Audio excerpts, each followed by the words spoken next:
Today I'll be reacting to NBA legends explain how crazy good Larry Bird was. Let's go right into the video.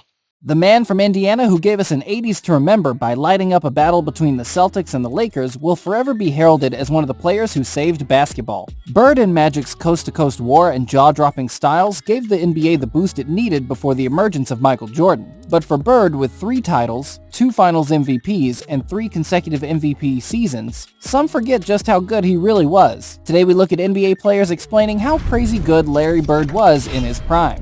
When speaking of the NBA's greatest of all time, there's always 5 or 10 guys that hit the list. Each carries a different generation. From 50s Bill Russell to 60s Wilt Chamberlain or 70s Kareem Abdul-Jabbar, 80s Magic Johnson, 90s Michael Jordan, 2000s Shaquille O'Neal and Kobe Bryant, to today's LeBron James. Some get overlooked when they shouldn't, for example Tim Duncan, and others get left behind because of the lack of titles like Charles Barkley. What happens when all these players talk of another great as if he was like no other? Larry Bird was lauded by most of these legends, because he was one of them too.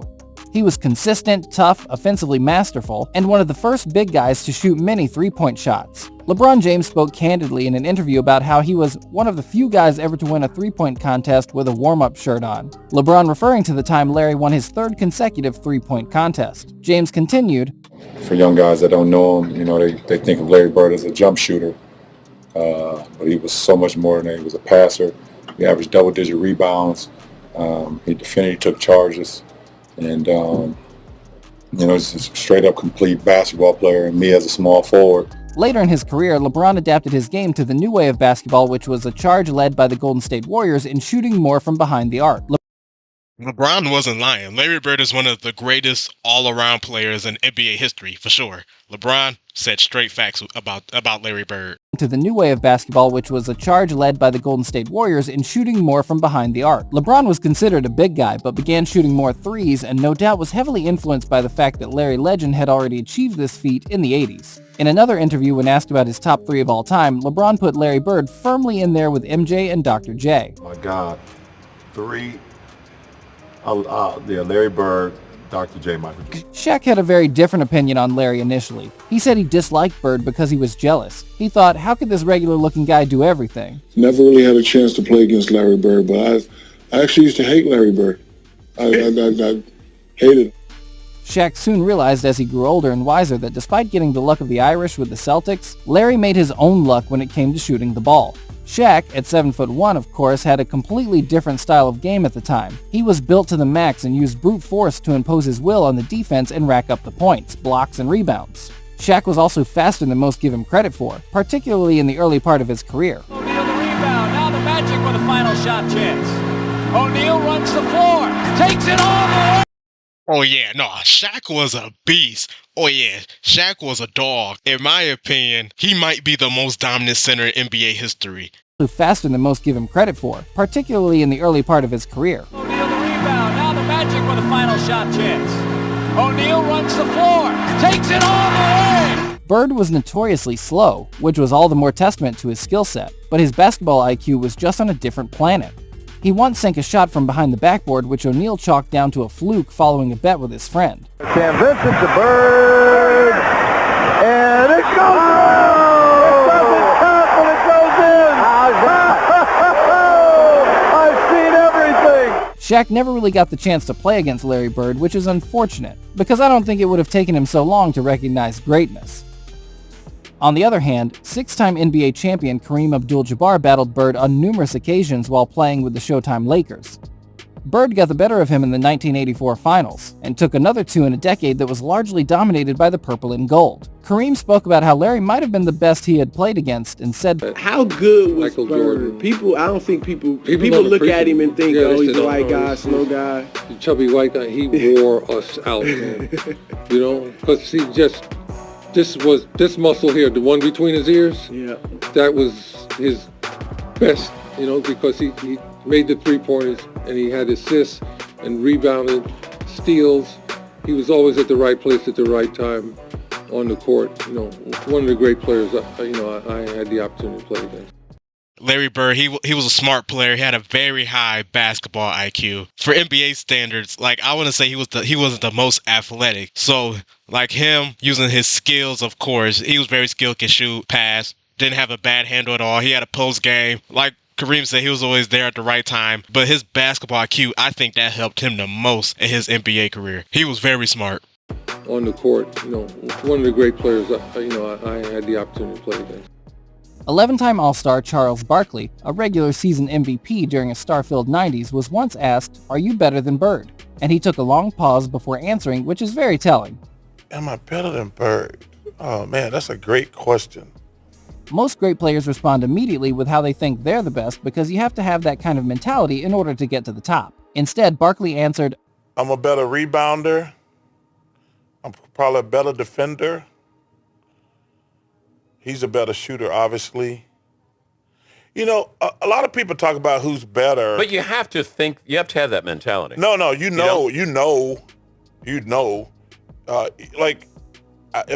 think, it's a team game. I think deep down he knew that Bird was a better player, and for someone as good as Chuck to be stumped like that in an interview shows you how heavy the weight of Larry Bird's legacy was. Former teammate Kevin McHale, I mean, he was right with that. He's definitely a better rebounder. I don't know about the better defender part. Of course, Larry, he's a better shooter than Barkley. Yeah, I think Charles Barkley sometimes get disrespected because he have no ring. No, Charles Barkley, he's one of the greatest power forwards ever in NBA history. And like in terms of being a power forward, he was actually undersized and he pretty much dominated at that position. Charles Barkley, great player, first ballot Hall of Famer. Yeah, Charles Barkley was a beast, but in my personal opinion though, I do think Larry Bird is better than him though. In an interview shows you how heavy the weight of Larry Bird's legacy was. Former teammate Kevin McHale also references how unreal Bird was to play with. McHale was Bird's right-hand man while playing with Boston, claiming the Sixth Man of the Year award twice, along with 7 All-Star appearances. His story of a specific Detroit game is fascinating. There was a bit of time left on the clock and we had beaten Detroit and I just scored 56 and I'm walking off the court and Larry said, "Where are you going?" I said, "I'm done." I said, "I'm exhausted. I'm tired." Larry goes, "Don't do it, man. Because when I get that hot, I'm not coming out of the game." A week later, he got that hot. He looked at me at about 50 points and he looked at me and said, "I told you." The pair would go on to win 3 titles together. And McHale would continue to tell stories that live on in Celtics folklore forevermore. A highlight being a throwback from Bird's brutal trash talk at a game in Phoenix. We have a play, out of bounds play, I'm taking it out, and Larry says, "I'm going to bust off the play and I'm just going to come out and I'm going to shoot a 3. And I'm like, "We're down 2. I'm like, "No, don't do that." I'm like, "Let's shoot a 2, please. Go to the hole, try to get fouled. Let's just get into overtime, see if we can't win this game." And Larry says, "No, I'm just going to bust a 3 on him." And I'm like, "Oh my gosh." So he tells the Phoenix bench, he tells the coaches, "Yeah, I'm just fixing to bust a 3 on you guys and just go home. I'm tired of this." And he gets the ball, jumps out, busts the play, comes out, gets the ball at the slot, shoots the ball. As the ball's in the air, he kind of turns towards the Phoenix bench and yells, "Told you so." Larry's mental. Oh yeah, we can't forget, Larry Bird's one of the greatest trash talkers ever. He's probably the greatest trash talker ever. And Larry Bird, he had insane confidence. Oh yeah, but I have the exact same mindset, I'm not gonna lie. If my team down 2 and we have the last possession, skip overtime, we going for the win. Oh, no, yeah, skip overtime. Because there's no way I'm playing another 5 minutes and we end up losing the game. At this moment right here, in regulation, we're going to win or going to lose it right here. Oh, yeah, I'm the same way. I have no problem with that. We're going for the win right here. Skip trying to get the 2-point or trying to get fouled. We going for the win right here. Let's get a 3. Yep, I feel the same way. I agree with Bird with that right there. Yeah, go for the 3. He kind of turns towards the Phoenix bench and yells, "Told you so." Larry's mental game was such that he could just open up any team and tear them apart. He would use psychological warfare on a regular basis. Players speak of his toughness not because of his size or physicality, but because of his mind. He would impose his will on the opposition and could force them off their game just as much as he could switch on his. A mastermind at trash talk tactics, Larry Bird will forever go down in history as one of the greatest trash talkers of all time. And in the 80s, that mattered. With players such as Bill Laimbeer, Hakeem Olajuwon, Magic Johnson, and the eventual emergence of Michael Jordan, Bird did what was necessary in order to gain that mental edge that took him over the top. James Worthy, the 1988 Finals MVP. That was a nice pass. Hold up. I saw that pass many times. That's still a good pass. That's actually insane. Hold up. Bird did what was necessary in order to gain that mental edge that took him over the top. That's nice.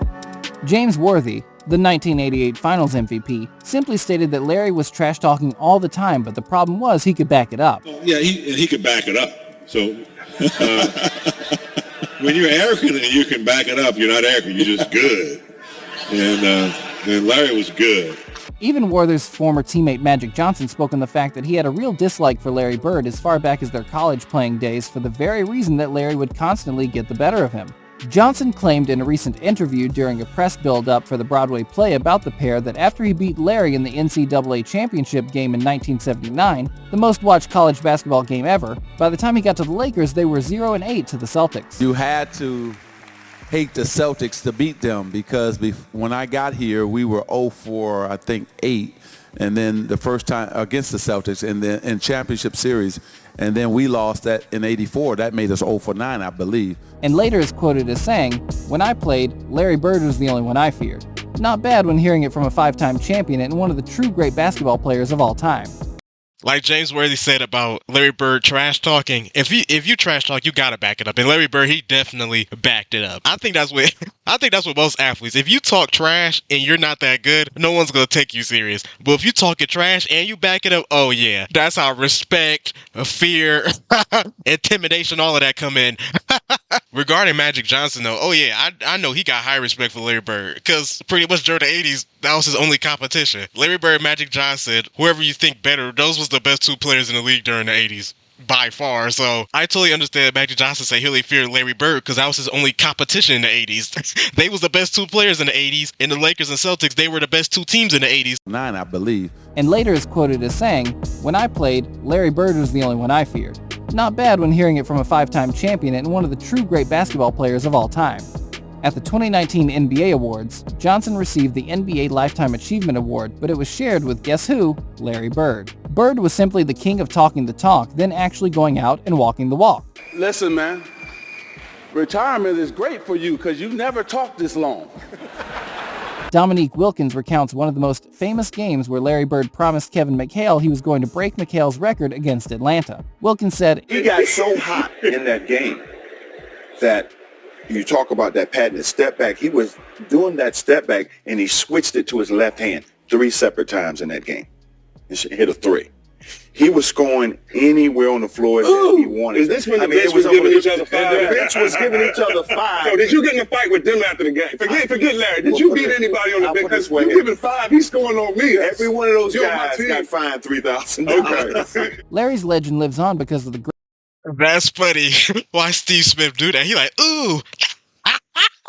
That's actually hilarious. Nah, Larry Bird, yeah, he was different. He was a bad man. Nah, Larry Bird, he was nice. But that's funny though. The Hawks bench was going crazy over there when Larry Bird was making shots though. Dominique Wilkins talked about they got fined $3,000. They was getting hyped over there though. Every shot Larry Bird was making. That is funny though. That's actually hilarious. But why Steve Smith do that? That was hilarious. Ooh. Times in that game. And hit a 3. He was scoring anywhere on the floor that he wanted. Is this when the bench was giving each other 5? The bench was giving each other 5. So did you get in a fight with them after the game? Forget. I think that was Steve Smith. That probably was Isaiah Thomas, but I think that was Steve Smith though. Let's go back. And hit a 3.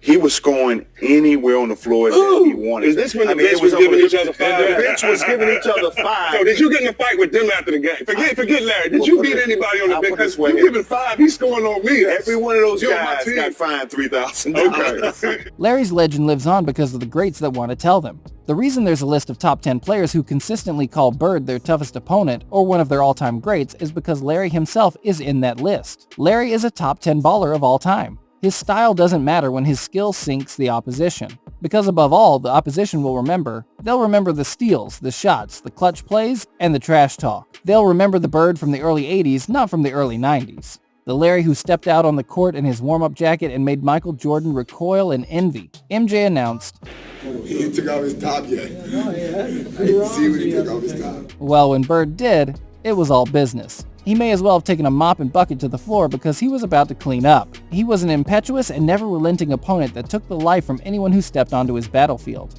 The consensus is a resounding stamp of legendary status for the man who will forever go down in the history books as one of the greatest ever players, and arguably the greatest ever Celtic to grace the court. What did you think of Larry Bird in his prime? I totally agree that Larry Bird is a top 10 player in NBA history. I totally agree with that. So yeah, comment down below your thoughts about Larry Bird Prime. Do you think he's the greatest Celtic ever? Yeah, just drop your thoughts in the comments below. I'm curious to see what y'all think. Furthermore, like and subscribe and also hit that notification bell so you will be first to know every time I post. And I hope everyone have a blessed day. I'm out.